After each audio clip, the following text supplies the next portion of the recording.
are less than a month away from the first Republican primary debate, and voters are beginning to throw support behind individual candidates. Former President Trump, of course, has that commanding lead among Republican primary voters, both in South Carolina and Iowa. With me now is former chief speechwriter to George W. Bush and Wall Street Journal columnist and a very good friend of mine for too many years. It's really adding up. Bill McGurn, great to see you. Thank you for being here. Let's talk about one of the people who I assume is going to be at the debate. We still don't know about Donald Trump. We'll talk about that, but that's Ron DeSantis. He has been having a lot of trouble finding what I would call his North Star, what he stands for. I mean, we knew Donald Trump was the anti-establishment candidate. Vivek is kind of the young person's entrepreneurial candidate. What does Ron DeSantis represent, and how can he put that out there and so that it's recognized on a bumper sticker?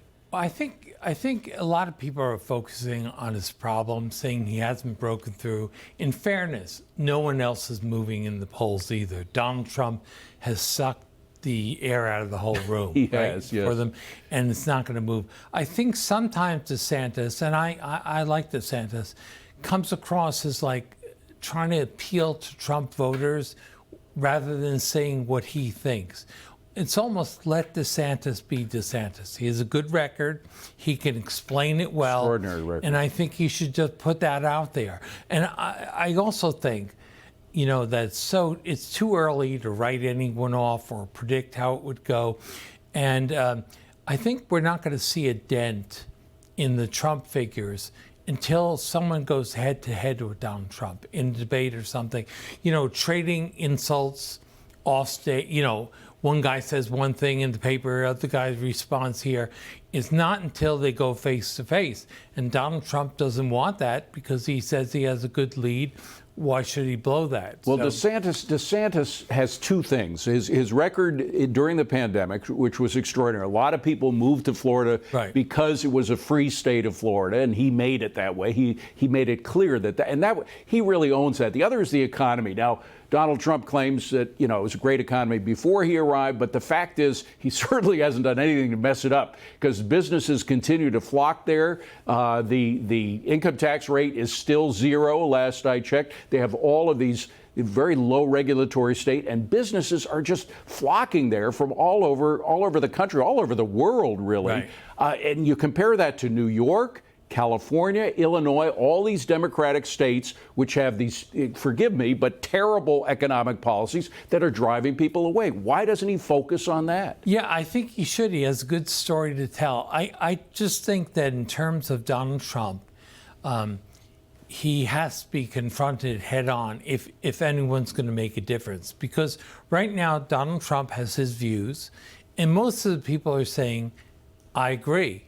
Right? And so why go for them when Donald Trump is what you want? I hear that all the time. I think there has to be a shakeup, and it will come when they face each other. And that's why Donald Trump may be unfair by not agreeing to the first debate, but you know, he's not giving them a chance to do that. I think the danger for these candidates, they snipe at each other or snipe at DeSantis because he's in the lead. Yeah. Or they just look quarrelsome, and Donald Trump looks like he's above it all. Now, you also have problems for the Democrats have their own problems about competition for Biden. First of all, the big question of whether Biden should run or can run when it comes down to it. But you have this RFK phenomena. Now, I know a lot of people say he's reached this ceiling of about 15%. He can't get beyond that.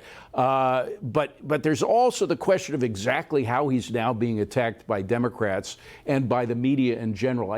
He was on with Maria Bartiromo over the weekend. Let me just roll that shot. Play tape.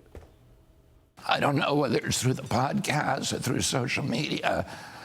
My unfavorability ratings should be off the charts if people believe. I mean, listen, if I believe the stuff that's written about me in the papers and reported about me on the mainstream news sites, I would not have anything. I would definitely not vote for me, and I would not, you know, I would think I was a very despicable person. Now, I think he's on to something there because the public don't trust the media anymore because so much of what they said were lies, whether it was about Donald Trump or whether it was about the pandemic or whatever, and they're saying the same things about him. They shouted him down. The Democrats shouted him down during the hearing on censorship. They were trying to censor him right then and there. I mean, they didn't get it. I think the public does. What do you think? Well, they have a weak case, and they know it.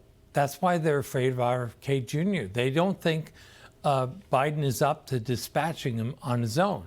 I'll say one thing. You can't blame President Biden for the fact that no serious Democrat like Gavin Newsom or Gretchen Whitmer has challenged him. You know, it's not his fault if they don't step up to the plate. Yeah. But I think the fear of JFK, they're afraid Biden's going to look bad and he's going to reelect Trump. It's as simple as that. And Biden, one of the things overlooked, is less popular in the Democratic Party than Trump is in the Republican Party. You know, Trump is half or nearly half the vote in the Republican polls. You know, 2/3 said they wanted another candidate. I think there was one poll said only 47% supported Biden, want him to be the nominee, but 81% said they would vote for him if he were. Yeah. So you have that done. I think they know they have a weak candidate and they can't keep him in the basement the whole campaign this time. Interesting stuff. I wanted to talk to you about the recent scandals, but we're going to get to that later in the program. Good to see you. Okay, good to see you. Thank you for being here.